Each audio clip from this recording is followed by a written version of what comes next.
I know. We are all so down about this LSU basketball team. Rightfully so. I mean, we want this team to be good. So let's come together and have a little State of the Union for LSU basketball. All of that plus so much more on today's edition of Locked On LSU. You are Locked On LSU, your daily podcast on the LSU Tigers. Part of the Locked On Podcast Network. Your team every day.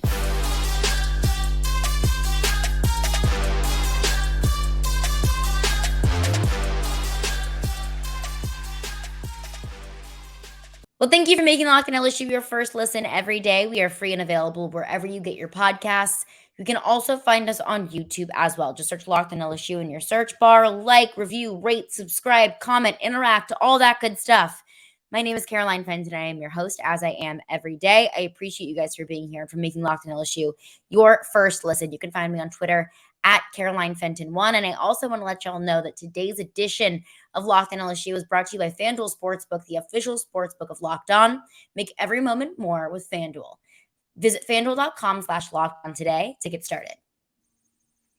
And joining Locked On LSU now is Jason Jordan, Locked On's official college basketball recruiting insider. And Jason, I know where it is right now. So many LSU basketball fans are just down on this team. And I've said, hey, I'm giving Matt McMahon a year grace period, considering where this team was less than a year ago, considering this team had no scholarship players on the team this time, last April. So just considering what Matt McMahon has had to work with, I'm giving him a year grace. But just what is your interpretation of this team, where it's at right now, and the foundation that Matt McMahon is, or maybe in your opinion, is not building for the future of LSU basketball? Yeah, I mean, it was going to be rough, to your point. I think you need to give him maybe 2 years. All things considered, the high-profile nature in which the fall from grace happened. Yeah, I mean, losing's tough. I mean, the fan bases fans they're fleeting. They lean into those fleeting emotions, and so it's one of those things where you hope for the best, but you should plan for the worst. It's like case in point, take Texas, right? So Chris Beard leaves. Like, what? Chris Beard's leave? What? And you're like, okay, it's over. We were gonna go to the Final Four. It's a wrap. It's if we win another game, that's great.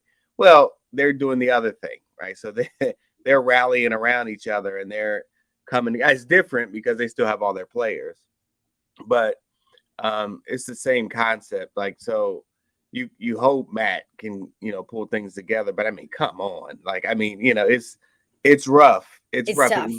It was gonna be rough. It was always gonna be rough. I mean, 13-16 to that's rough, But I didn't think. I mean, I thought they'd be around 500. I honestly did. But it's one thing. I mean, so you want to have the effort be there, right? You want something to point to be like, oh man, we're in the top 5 in this statistical category. I mean, they're in the bottom tier in most statistical categories. At the best, they're in the middle. And so that speaks to effort, which that's a little concerning, but understandable because it speaks to the mentality in the locker room. It's like, oh, maybe they're not listening to him, And so just like fans, players can get in their feelings and they tend to blame the man at the top. So he's going to go through all of that, so he has to really focus on the off season and really building those. I mean, those postseason interviews are going to be amazing. Like, those are going to be like vital, they have to really get on one accord because, you don't want to lose the locker room. And it seems like if you look at those, and I've heard a couple things, right? So, I mean, you don't want to fully lose. Every coach loses the locker room at some point during the season. That's every coach. And I do mean every coach. I mean, your favorite coach has lost the locker room this season. Trust me. Even for a second, but you want, to your point, you want the senior leadership there. You want the veterans there to be like, hey, let's rally. Let's do some team building, blah, blah, blah. And they just don't have that. But that comes with time. And, he's got to be able to earn the time. Yeah, and I think that's one point that I've tried to reiterate is just give him time. Yeah. Just let him get his philosophy in there. Let him get his guys in there. But I think one thing that I'm looking at, because I want to talk about recruiting, I want to get into that next. But looking at the transfer portal and how easy it is now to just say, okay, this situation just isn't working out for me.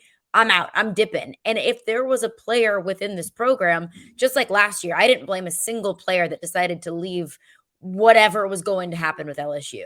Right. Looking at this team, I really wouldn't blame a player that wanted to leave this situation, wanted to, set up a better circumstance for himself.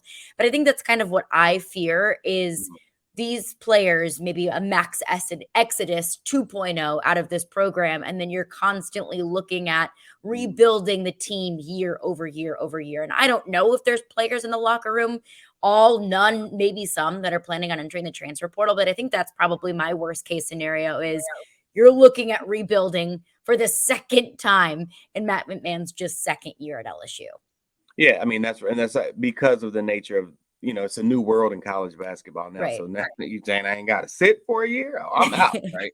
And so, all these kids are, I mean this respectfully, all these kids are egomaniacs, especially the ones that and that makes them who they are. Yes, they've earned it.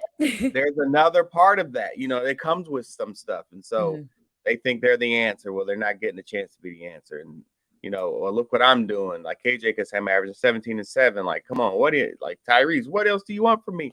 And he might jump, and then people will be like, to your point, I'm not mad at that because you can go somewhere where the grass is greener, or so you believe that it's greener, and you can have things where you can get to your goal a little bit sooner. The transfer portal throws the greatest monkey wrench.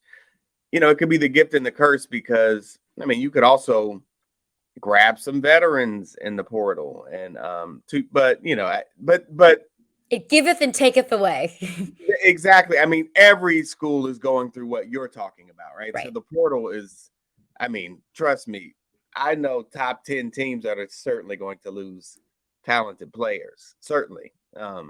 So yeah, it's going to be something where we hold our breath every week, every year, every March. What is it? The Monday after March is when the selection Sunday is when the portal opens. Right. It's gonna be crazy. And then every weekend after that, when you get eliminated, yeah, they're gonna be pulling those names. It's gonna be big names in the portal, big names. So.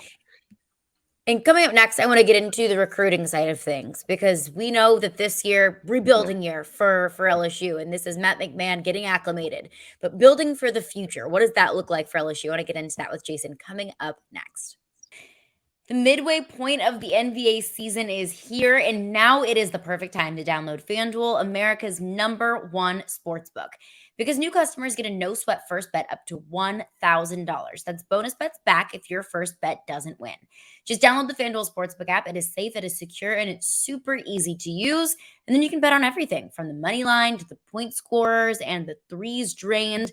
And you can do any kind of player props. You can do player points, rebounds, assists, whatever you want to do, you can do it on the FanDuel Sportsbook app. Plus, which is really cool, is that FanDuel lets you combine your bets for a chance at a bigger payout with a same-game parlay. So combine points, rebounds, assists with a spread or money line. So don't miss the chance to get your no-sweat first bet up to $1,000 in bonus bets when you go to FanDuel.com/lockedon. That is FanDuel.com/lockedon to learn more. Make every moment more with FanDuel, an official sports betting partner of the NBA.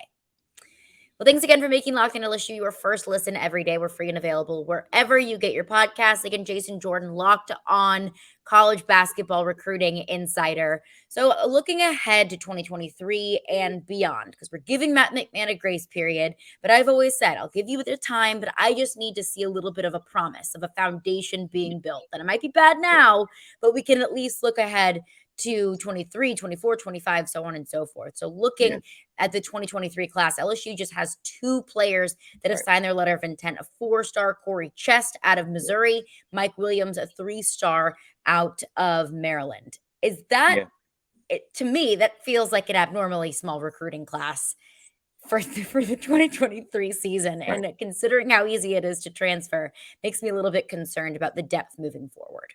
Yeah, well, I'll tell you, because it's a new day, because of the transfer portal, I'll tell you, coaches are rethinking it, right? So where that would be, you're right, it usually would be a smaller class, and that's a good, talented class. Mike is having a great year in the NIBC with Bishop Walsh I think he leads them and leads the conference, which is the best conference in America. Be clear. I mean, Montverde, IMG.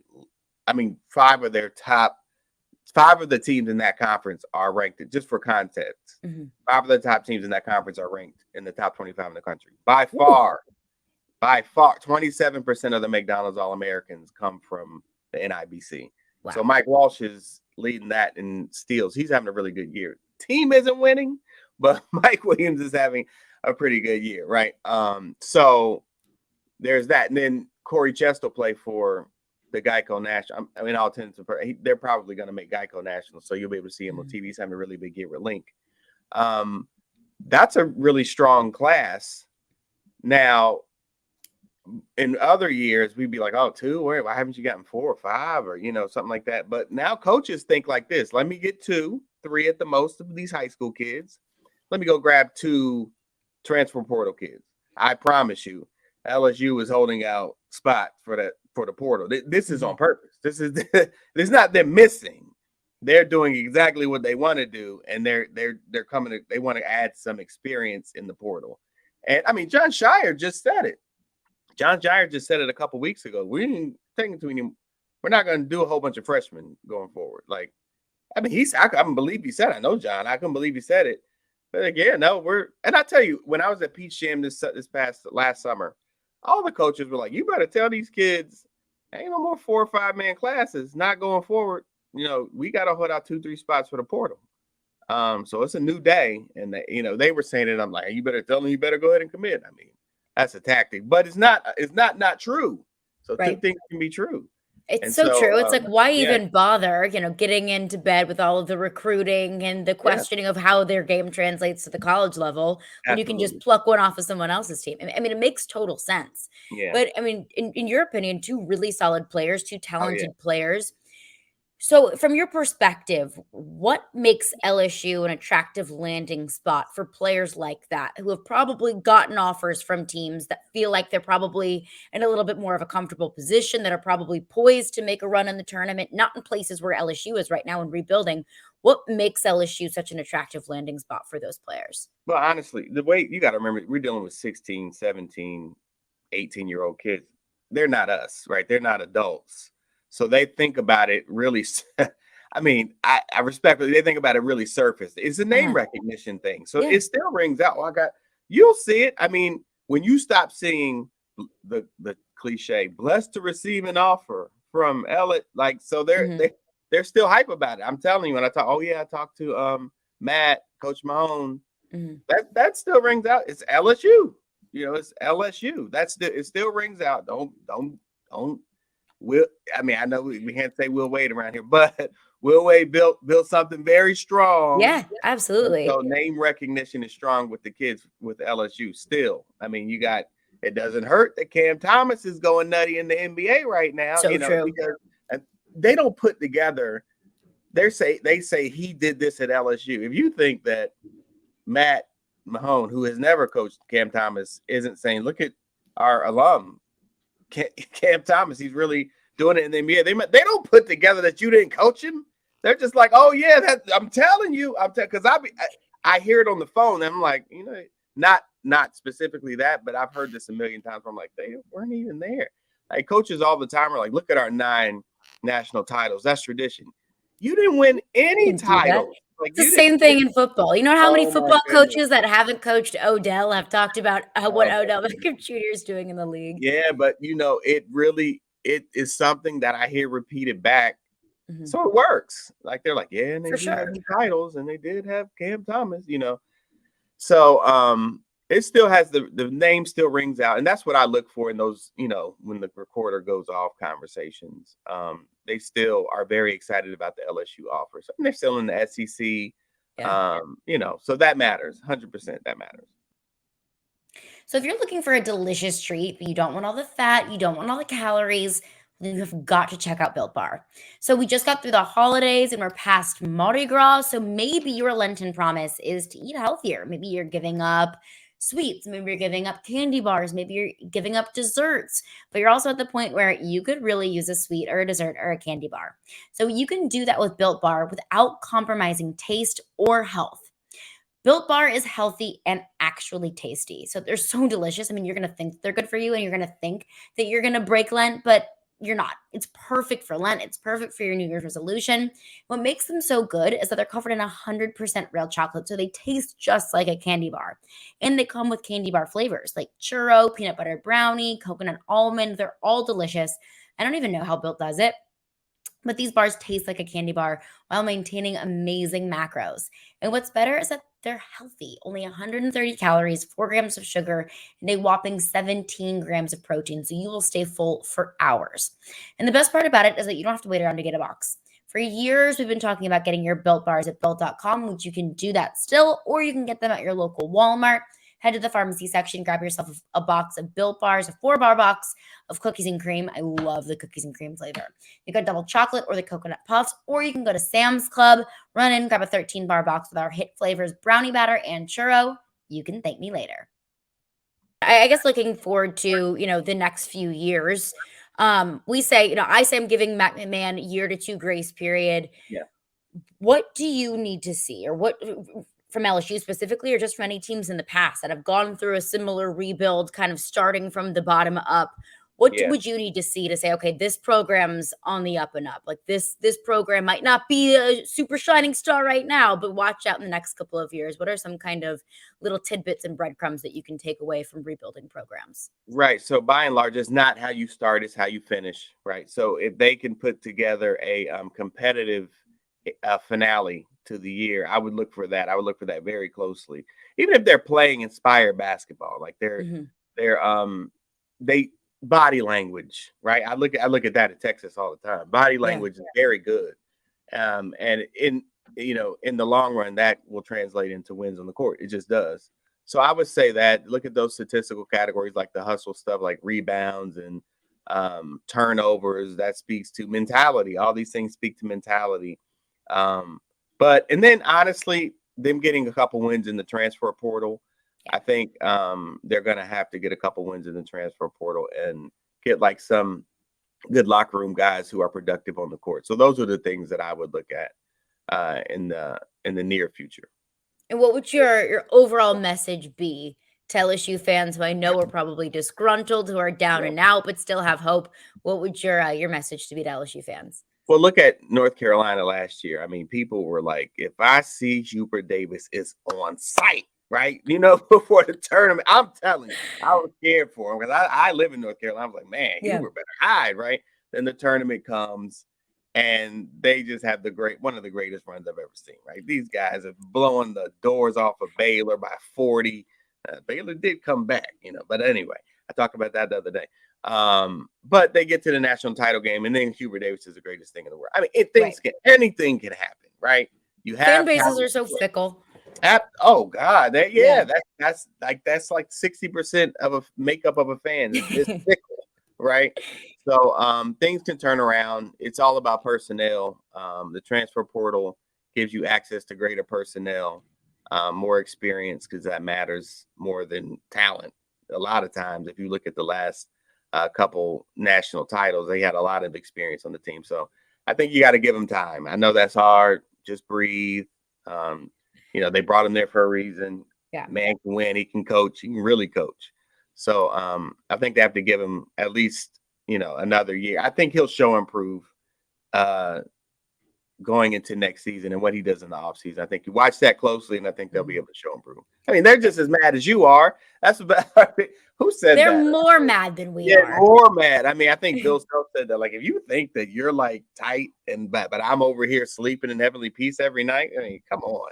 Right. I'm not sleeping tonight. I'm pacing around in my room. And I think that's kind of what I've looked about Matt McMahon. It's looking at his resume, and in the past, he improved every single year when he was at Murray State. And another thing, I look at how many players transferred from Murray State to LSU and followed Matt McMahon. Like, that's a big thing to me, that those players love him so much that they will follow him wherever he goes. That's important to me, and is definitely a good sign to me. Yeah, no, great point. Great point. And, it speaks to your point, to who the kind of coach he is. And if you give him time, the kind of coach he can be to that fan base. Yeah, absolutely. Well, Jason Jordan, it's so glad. I am so glad to finally get you on the podcast. Where can the people find you and your work? Well, right now, all things on Twitter all the time. I think Jason NC Jordan. I think I should know that. Then Jason C Jordan on Instagram. So yeah, I post everything there. That's the easiest way to keep up with everything. Awesome. Appreciate you so much. We'll get you on soon. Thank you. Well, thanks again for making Locked On LSU your first listen today. Check out our brand new podcast, Locked On College Basketball, for your second listen. The experts, Isaac Shaden, Andy Patton, they're the best. I love those guys. They bring you everything that you need to know on and off the court. Plus, you can hear from big name experts, coaches, and players throughout the college basketball landscape. Locked On College Basketball, available on YouTube and wherever you get your podcasts.